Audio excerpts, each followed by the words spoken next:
It was a dreary autumn afternoon when I first stepped into the building. Fresh out of college and filled with excitement for a new chapter in the city, I was eager to start my life in the historic district.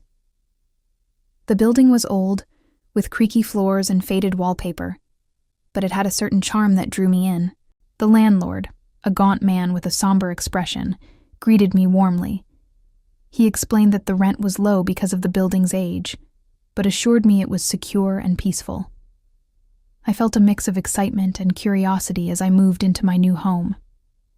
From the very first night, however, I noticed subtle oddities. Faint whispers seemed to echo through the hallways, and objects in my apartment would shift ever so slightly when I wasn't looking. I tried to brush it off as my imagination, but the feeling of unease lingered. One evening, after a particularly long day at work, I returned home to find my front door slightly ajar.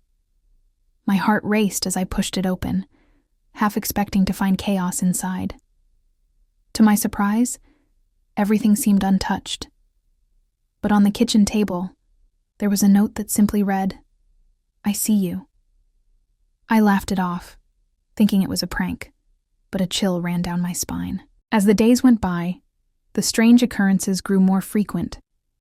Footsteps echoed in the hallway at night, and one night, I woke to find my bedroom window wide open, despite having locked it.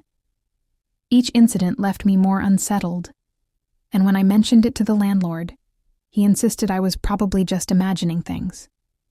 Determined to get to the bottom of it, I set up a camera in the living room. The footage seemed normal at first, but then I saw a shadowy figure appear behind me, standing silently before vanishing again. I began to dig deeper into the building's history, speaking to longtime residents and searching old records. I discovered that decades earlier, a tenant had mysteriously disappeared in the same apartment I now lived in. The rumors of hauntings and unexplained events began to make sense. As I continued to live there, the disturbances grew more personal, and the sense of being watched never faded. It became clear that the building held secrets that were not easily uncovered. As days turned into weeks, the strange occurrences in the apartment grew more intense. The whispers that once felt distant now seemed to echo from the walls themselves, as if the building itself was alive and watching. I started to feel a constant presence, as if I were never truly alone. One night, I awoke to the sound of soft footsteps outside my bedroom door. My heart pounded as I held my breath, hoping it was just my imagination. But the footsteps continued,